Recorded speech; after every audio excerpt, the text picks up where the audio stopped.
In recent years, three technological advancements have emerged as the pillars of modern Melee. Slippy is a complex database and netplay client which holds the scene together like glue. The box is an ergonomic controller which thousands of players rely on for accessibility. And UCF is a community-standardized patch which fixes problematic game mechanics. These last two advancements are closely linked to each other in that they both pertain to the act of playing the game. However, I consider the box to be a completed project, whereas UCF still has a ways to go.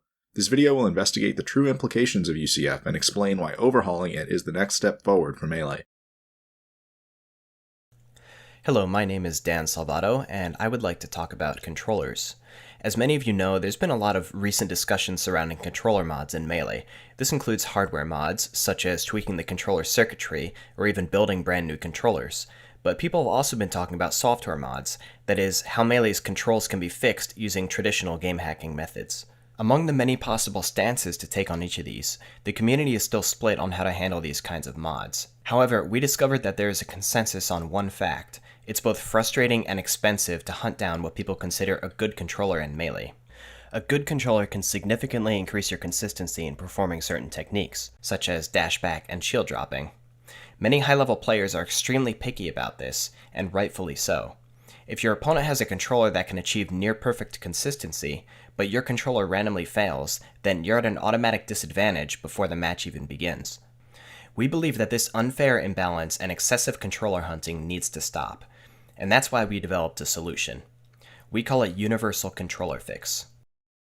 In 2017, the Melee community did something unheard of when it agreed to adopt UCF, the first ever patch for Melee.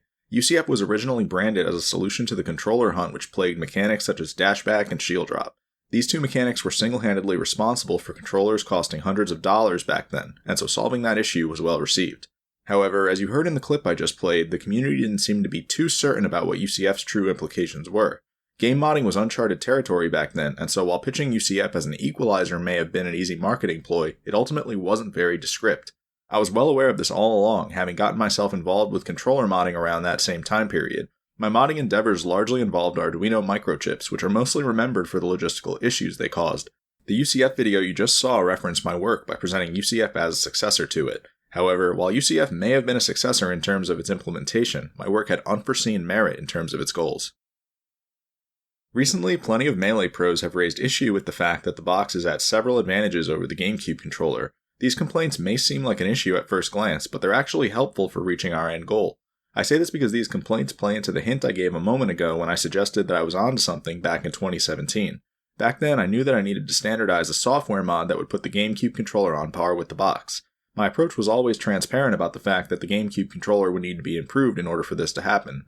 This is different from the UCF team's approach, which seems to want to preserve some sort of integrity when it comes to GameCube controller hardware. The UCF team's approach is hypocritical upon closer inspection anyway, since their website openly states that the mechanics affected by UCF are given improvements. This is one of several issues with the way UCF is presented. Another issue is the fact that looking to tie the best hardware doesn't make sense to begin with, as comparing software to hardware is like comparing apples to oranges. There aren't any clearly defined benchmarks for how hardware should translate to software, which makes all sorts of things unclear. What all of this means is that UCF's presentation was never anything more than what I called it earlier, a marketing ploy. The truth is that what UCF was intended to do from the very start is assist the GameCube controller in tying the box. The box is a controller which consists of exact benchmarks, and so by taking this approach, it's very clear what needs to be done to the GameCube controller. Fortunately, all the new changes I'll be proposing are enjoyable for the same reasons the initial set of UCF changes were. What all these changes do is fix inconsistencies that hold the game back, and so Melee will be better than ever after they're fixed. That brings me to the status of the changes I'm proposing. On Melee's 20th anniversary, Altmore and I released a memory card called 1.03 which contains everything you'll be seeing in this video. 1.03 advances Melee forward in plenty of ways. These include HUD improvements, quality of life improvements, custom music, and much more. Most notably, 1.03 contains gameplay changes in the form of the 1.03 controller fix, which consists of the mods I'll be showing you. However, this is where things get interesting. In the 4 months that have passed since 1.03 was released, I've realized that there's something holding its controller fix back: its brand name. By branding this controller fix as 1.03, it conflicts with terminology that's already ingrained. That's why the end goal of this video is to rebrand this controller fix as the final version of UCF. At that point, the phrase 1.03 would only be in reference to the memory card as a whole, and the community's new controller fix would be known as an update to UCF, which people are familiar with. This would change everything because I know that branding is the only thing holding my work back. Currently, I'm on the outskirts with what I know to be the winning formula. UCF is then in the middle with the brand name people trust. And finally, Fizzy administers the client that I need my rationale to make it to. Thus, the best move for Melee is me to rejoin the UCF team so that there isn't a bottleneck. I say rejoin because we all used to work together in 2017 before different philosophies caused us to part ways. I was always of the opinion that UCF would need to go further than it originally did, but perhaps that was too ambitious for the time. Now that 5 years have passed though, the time has finally come to take another look at my approach so that Melee can advance to the next stage.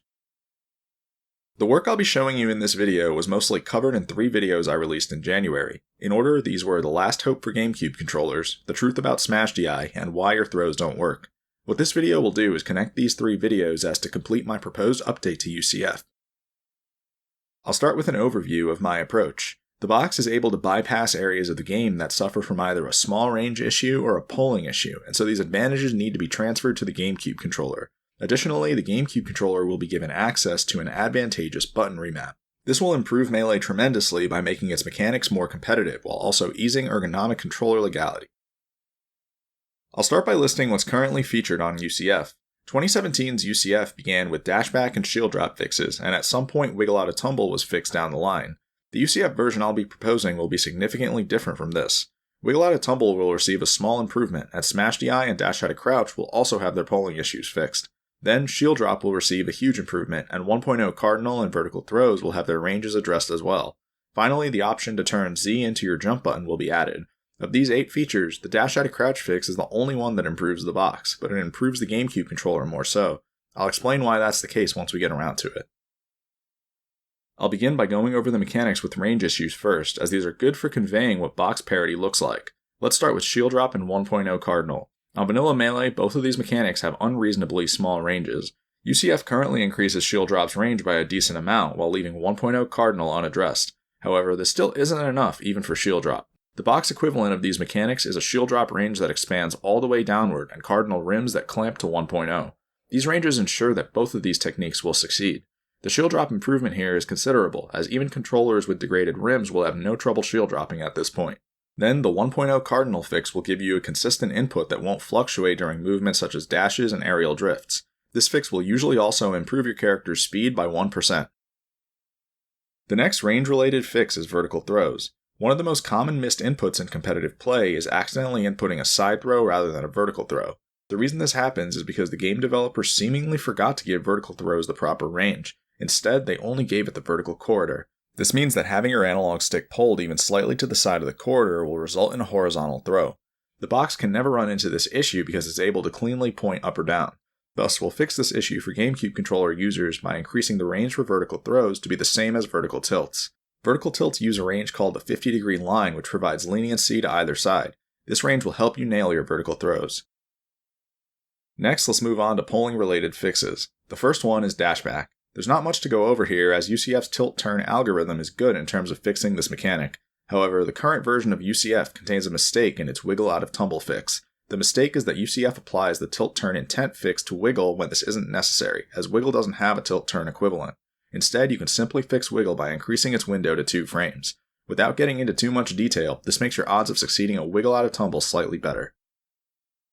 The third polling-related fix is Smashdi. People may be surprised to hear that Smashdi is luck-based in not just one, but 2 ways. The first way is nearly identical to what causes dashback and Wiggle to fail about half the time on vanilla. This issue exists on the second frame of hit lag specifically. If you receive a bad poll on this frame, your SDI input won't work at all, which is uncompetitive. Fortunately, all you have to do is apply the same logic that's used to fix dashback and Wiggle in order to fix the frame 2 hit lag issue. Next, there's an even worse problem with SDI that I call the early poll issue. The way this issue works is that you can perform an SDI input when your analog stick is as early as 70% of the way across its travel route. Believe it or not, this cheats you out of receiving the best possible SDI value. Fox fails to slide off Mart's up tilt in this clip, for example, because Fox's SDI is only 70% of what it could have been. The way to fix this is to make it so that the frame that comes after your SDI input gives you the remaining SDI amount. For example, if you perform a 70% SDI, then the frame after will give you the remaining 30%. This fix makes it so that SDI produces clean and consistent values just like the other defensive mechanics, those being DI and ASDI. Another great example of where this fix comes into play is during jab resets. People are constantly cheated out of escaping jab resets because their upward SDI receives an early pull, but once SDI is made consistent, this will no longer happen. Finally, the fourth polling fix is dash out of crouch. If you try to dash out of crouch in Melee, you'll quickly find that it doesn't work well. Your character will constantly get stuck in either crouch or the crouch stand-up animation, and yet dash out of crouch still has to be attempted in competitive play despite this. What's important to know is that failing dash out of crouch is rarely ever your fault, as this mechanic is dysfunctional for two reasons. The first reason is that there are 3 coordinates which will cause a crouch stand-up if you receive an unlucky pull. These coordinates have to be fixed so that this stand-up can't occur. Then the second reason is that dash out of crouch is the only dash in the game which doesn't follow the usual travel route. To be more specific, dash out of crouch has a curved travel route which the 2-frame dash window isn't suited for. The most common way to fail dash out of crouch is by failing this window, which is why it's warranted to bump dash out of crouch to 3 frames. I should mention that this is the only decision that's outside the scope of the other polling fixes I've proposed, but I highly advise in favor of it. I say this because the Melee community is already in agreement that dash mechanics should be functional based on our decision to fix dashback, and so I'm confident that the third dash out of crouch frame will be well received. Furthermore, a priority of ours is putting the GameCube controller on an even playing field with the box. If dash out of crouch is kept to 2 frames, then the box is at an advantage, as it doesn't need the third frame as much. However, if dash out of crouch is increased to 3 frames, then both controllers can comfortably perform this technique. Last but not least, the 8th and last mod within this video is arguably the most important one. ZJump is a mod which transfers the best thing about the box to the GameCube controller, which is a button layout that's made for Melee. The box was obviously given this feature, but the GameCube controller wasn't. As hard as it might be to believe that this took so long to realize, the fact that the GameCube controller has 2 jump buttons on its front faceplate is inefficient. Instead, what the GameCube controller should have had is Z as its jump button and X or Y as grab. This layout is better because it lets you jump, then perform specials or aerials with 2 fingers rather than 1. Top players have slowly but surely begun to realize that ZJump lets you perform several techniques more frame perfectly, which is why it's starting to become a popular hardware mod. However, ZJump doesn't need to be a hardware mod at all. Instead, ZJump can be made software side through a button hold at the character select screen. I truly believe ZJump to be so strong that every GameCube controller user will eventually want to switch to it.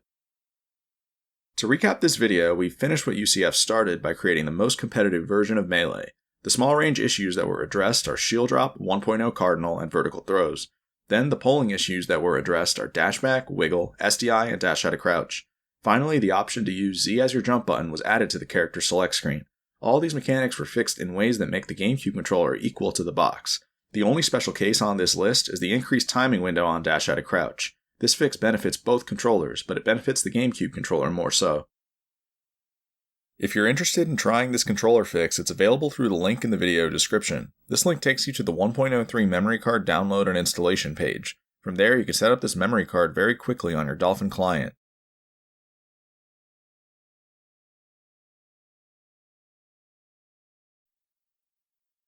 I've spent the past year developing a 3-step process for how to save Melee. Step 1. UCF 2022. Step 2. Free hacks. Step 3. Profit. Follow this 3-step process and Melee is going to the promised land. Your controller is going to be more illegal than mine after this UCF patch. You're going to be playing Melee at the highest level you've ever played. Hell, the reason they've been saying Melee is dying is because Melee as you knew it is dead. So trust the process, and this will be the best year of Melee yet.